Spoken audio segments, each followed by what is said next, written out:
Welcome back नाज़रीन। हम बात कर रहे हैं सेंटर मुशाहिद हुसैन साहब के साथ कि इस वक्त जो where is this war right now, और क्या कोई इसमें कोई एग्जिट का मामला नज़र आ रहा है, या डोनाल्ड ट्रंप साहब जितनी बातें करें उतना ज़्यादा there digging a hole for themselves. Iran की तो जैसे कह रहे थे मुशाहिद साहब, ज़ाहिर नुकसानात बहुत हैं, और एक ये स्कूल ऑफ थॉट है मुशाहिद साहब के जो अगला स्टेज होगा दे विल एक्चुअली अमेरिकन और इजरायली जो जो इनका एनर्जी इंफ्रास्ट्रक्चर है उस पर हिट करेंगे, और फिर उसका जो एक इम्पैक्ट होगा वो जाहिर है और भी ज़्यादा गड़बड़ होगी, क्योंकि हॉर्मोन्स को तो नहीं खोल सकते। That's a decided thing, there is no way, उनके पास है ही नहीं कैपेसिटी कि जंग के थ्रू खोलें उसको। इसमें दो तीन सिल्वर लाइनिंग मुझे नजर आ रही है कि शायद एक खिड़की खुल जाए और एक ग्लिमर ऑफ होप हो। नंबर वन, एक तो ये है कि जो मेरी रिपोर्ट है कि सुना है कि चाइना ने कन्वे किया है प्रेसिडेंट ट्रंप को कि आप आ रहे हैं चाइना 14-15 मई, अब आ रहे हैं। हाँ जी, कंफर्म किए न्यू डेट्स। तो इनसे पहले आने से पहले जंग का खात्मा होना चाहिए कि we don't want you to be in Beijing while you are bombing Iran. ये मेरी जो मैंने सुना है, एक ये चीज है। दूसरा ये है कि स्टेट ऑफ हॉर्मस अब ठीक का वो ईरान के कंट्रोल में है। उसके साथ जो 3 दिन से हूतीज ने किया है बाबुल मंदब, अगर वो भी बंद हो गया, विच मीन्स सुएज कनाल का कनेक्शन विद इंडियन ओशन, वो तो पूरा then world trade thing will be choked off. इधर एनर्जी का है, वो ट्रेड का है। और तीसरा एक है कि ट्रंप की एक चीज है कि he is unpredictable, he is capable of a U turn. जिस तरह उसको इंटरनल दबाव मिल रहा है, इंटरनल दबाव शुरू हो गया है बहुत, कि जनाब आपने क्या मर, उसका मेगा बेस कह रहा है, पब्लिक ओपिनियन रैलीज भी हो रही हैं कि जी ये अनविनेबल वॉर हो गया, और कुछ उसके फौजियों ने भी प्राइवेटली कहा है कि we just can't do it. तो अब वो फंस गया ना, बॉम्बिंग चलो कर लेगा, और क्या करेगा शायद ये जो आपने बाबुल मंदब, so if he does that तो he is capable of a U turn के जी जस्ट डिक्लेयर विक्ट्री। लेकिन वो क्या उसको नेतन्याहू वो इजाजत देगा? क्योंकि नेतन्याहू ने जिस तरह उसको पकड़ा हुआ है, आई थिंक इट्स वही मैं कह रहा हूं, जो बाबुल मंदब की जो बात है, actually we haven't heard from the Houthis as yet. मतलब वो खड़े हो गए, नहीं मेरा मतलब कि वो जब एस्केलेट करेंगे फिर तो वो उनके लिए सचमुच क्राइसिस क्रिएट होगी। ये डोनाल्ड ट्रंप की जो आप बात कह रहे हैं, ये यू टर्न इसका इसलिए आता नजर नहीं आ रहा बिकॉज इट सीम्स के कुशनर और ये जो विटकॉफ वगैरह, उन्होंने इसको बिल्कुल शिकंजे में, not just Netanyahu but they also, VP जो इनका है वो ही is the one who saying कि ये बात बढ़ेगी नहीं। वो तो लीक भी कर दिया ना उसने कि जी मेरा राय डिफरेंट थी। हाँ, लेकिन इसमें आप दो चीजें देखें। एक तो जो ब्रिटिश नेशनल सिक्योरिटी एडवाइजर है जॉनथन पावर, उसने कहा कि he was in the talks 100%, और उसने कहा है कि जी Kushner and Witkoff were acting as Israeli assets. ये बड़ी इंपॉर्टेंट बात है कि अमेरिका के नुमाइंदगी they were acting as Israeli assets. ठीक है जी, हम ये नहीं कहते कि just because they are Jews but politically they are doing that. दूसरा जो स्टीव बेनन है, जो मेगा का सुपरस्टार है, स्पोक्समैन कह लें, उसने क्या कहा है कि नेतन्याहू का बेटा इधर बैठा हुआ है, या इसको निकालो यहां से, डिपोर्ट करो, he should fight the war in Iran. क्योंकि जो नेतन्याहू ट्रंप को कह रहा है कि तुम जंग में शामिल हो, ग्राउंड ट्रूप्स भेजो, उसमें इजरायली नहीं है, it's American boys going to fight for, die for Israel on Iranian soil. तो वो इसमें बड़ा सख्त रिएक्शन आ रहा है। This can be because Vietnam में बॉडी बैग्स ही थे। ये आपने देखा the power of public opinion. 8 million people in 3,000 different locations in 50 states came out in one day. आप भी अमेरिका रही है, मैं भी रहा हूं। इस स्केल पर इतने शॉर्ट पीरियड में, वियतनाम में भी 3-5 साल लगे थे रेजिस्टेंस, 5-6 साल, उसके बाद शुरू हुआ था 70s में। तो ये तो आप देखें कि फर्स्ट मंथ के अंदर हो गया। So I feel that tide of public opinion is turning. The situation on the ground is not America के हक में है, और रीजनल सिचुएशन भी उनके हक में नहीं है। तो आपको लग रहा है कि क्योंकि ये जो गल्फ अरब कंट्रीज हैं वो भी तो चीखे मारे हैं ना। अच्छा, और तो कुछ नहीं कर सकते, कुछ नहीं कर वो तो एग ऑन दूसरों को करेंगे। हाँ, और वो कुछ टर्न, और जो उनका गल्फ ब्रांड था वो तो स्मैश हो गया, स्मैश अनफॉर्चुनेटली स्मैश हो गया। तो डोनाल्ड ट्रंप अभी भी मुझे नजर आता है गाहे पे गाहे ही makes statements like, so won't the Iranian still accept, वो उसको बार बार वो शॉक में है कि what are the Iranians doing. I think ultimately home ground पे ही चीजें अगर चेंज हो सकती है तो I think home ground would play a major role. in I would say ground situation in the war वो तो है established है ना, और global public opinion तो आगे clear हो गया, divide हो गया.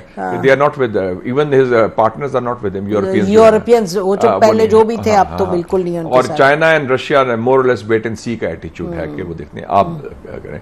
They don't want to get embroiled unnecessarily. No, they don't want to. वो behind the scenes जो कर सक रहे हैं वो कर रहे हैं. वो कहा ना रशियन फॉरेन मिनिस्टर ने कल Although Pakistan के efforts are very commendable, we are हाँ trying नहीं to be मैं a bridge अगली between सेगमेंट में we'll just focus on Pakistan के वो जो एफर्ट्स हैं बड़े बिल्कुल आप सही फरमा रहे हैं कमेंडेबल है. तो रशियन ने कहा ना डोनाल्ड ट्रंप को कि you don't know about diplomacy, you think pressure will and all of this will work. वो रशियन फॉरेन मिनिस्टर टेम्परामेंटली भी बोला it speaks rough language है ना ये इस पे तो बात कर हाँ उसे वही लैंग्वेज बोली जो ही डिजर्व्स. तो इसमें अब आप देखें कि we are looking at Europe Mushahid with absolutely virtually no support.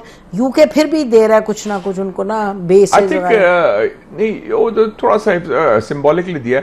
UK ने एक कॉन्फ्रेंस कराई थी स्ट्रेट ऑफ हॉर्मोज पर, आपको याद होगा अभी पिछले हफ्ते 40 ममालिक ने, लेकिन उसका इम्पैक्ट नहीं हुआ because nobody is willing to bail Pakistan refuse to. हाँ हम तो नहीं गए और ठीक किया हमारा कोई बिल्कुल ठीक. नॉट हमारा तो बॉटम लाइन है कि we are honest broker above the fray और हमारा ताल्लुक नहीं है और ये जो जड़ है उसकी फसाद की वो जारी वो खत्म हो तो फिर हो. लेकिन यूके ने ये कोशिश की लेकिन वो बात नहीं बनी क्योंकि nobody wants to come in ना.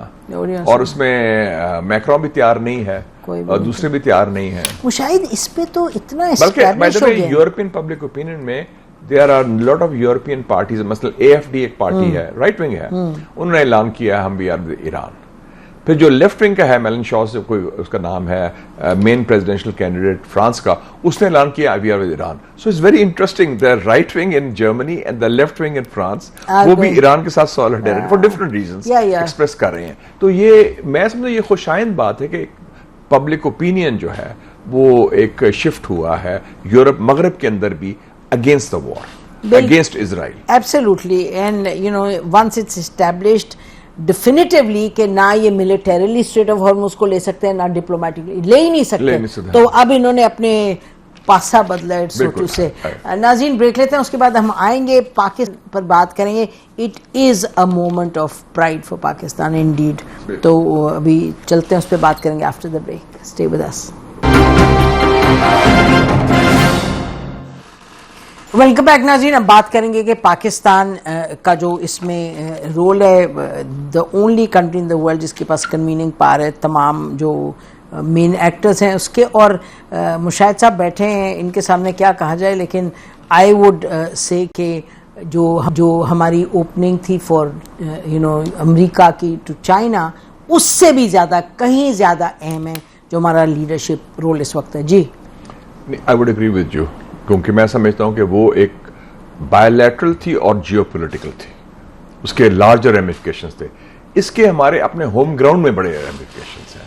आई वुड से कि पिछले 50 साल का अगर आप तज्जिया करें तो they have been 3 finest hours in our diplomacy, जिसमें वो बड़ा एक तो जुल्फिकार अली भुट्टो साहब के जो with support and initiative of Shah Faisal शहीद इस्लामिक आपने बड़ा जबरदस्त वो इंटरनेशनल उसके कराची में था ना, कराची में थी उनकी डेथ एनिवर्सरी पर. एंड आई थिंक जो जिसकी अचीवमेंट है history has to record that. Facts are facts कि he is the father of the nuclear program and ये जो मिडिल ईस्ट से जोड़ा भी उन्हें 100%. और उस वक्त he was a pan Islamist at a time when लोग कहते हैं कि बड़े मुश्किल फैसले आप कैसे कर सकते हैं, पैसा नहीं हमारे पास.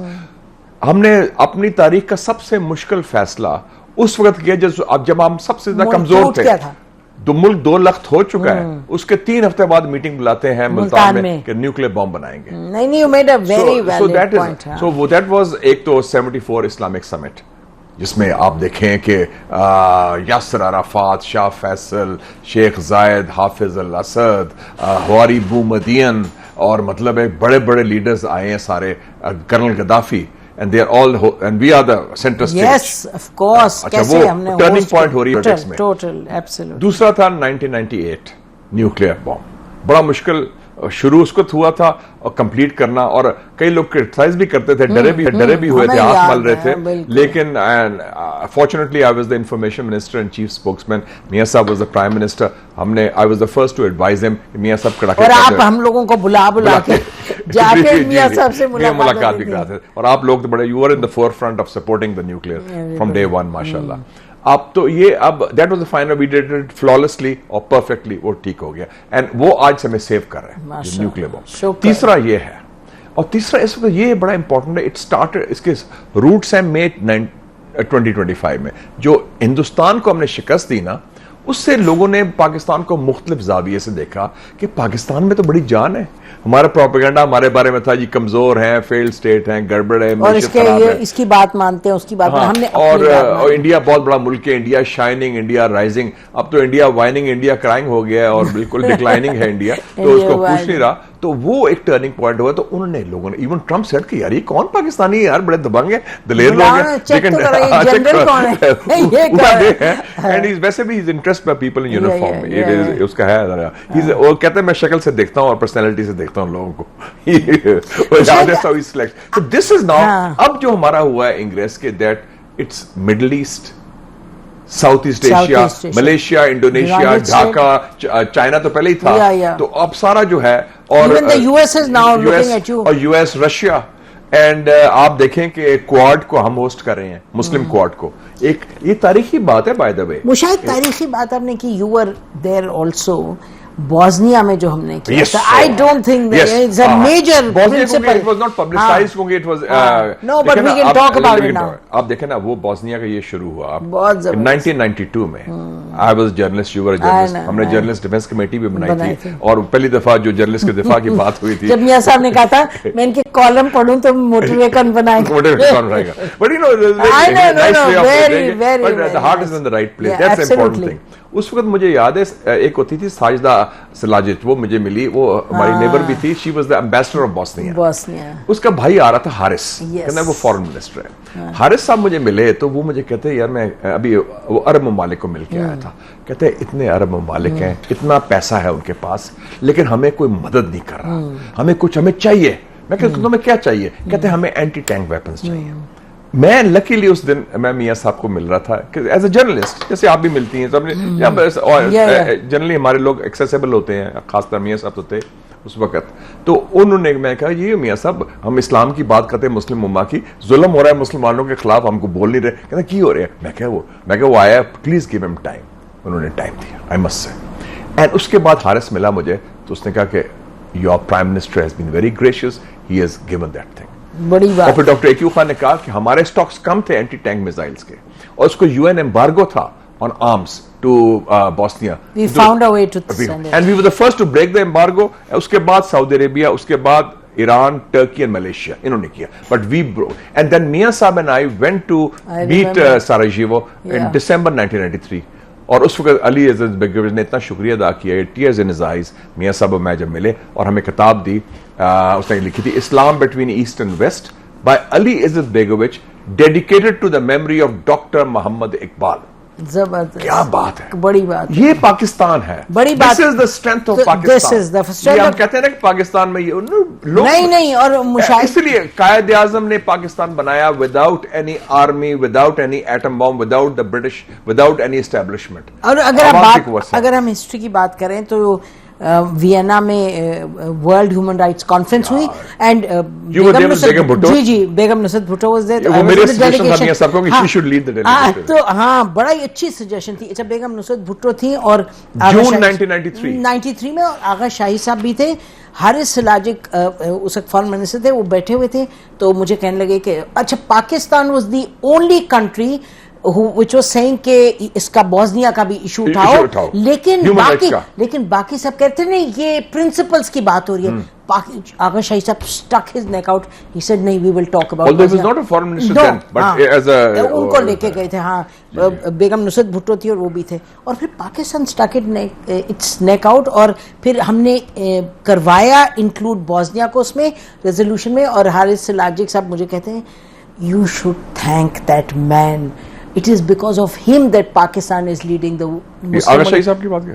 उन्होंने बात की एक्यू खान से। अच्छा। उन्होंने कहा अगर न्यूक्लियर बॉम्ब ना होता तो तुम लोग ये पोजीशंस ना लेते। सही बात है, आपने जो जुल्फिकार अली भुट्टो साहब की बात की, लेकिन हमने आगा शाही साहब की बात की। There is no other Agha Shahi. I mean I rate him as one of the greatest foreign ministers of Pakistan. Absolutely, I think the three great foreign ministers were Sir Zafrullah, Zulfikar Ali Bhutto and Agha Shahi. Absolutely. Outstanding. No a great mind and nationalist.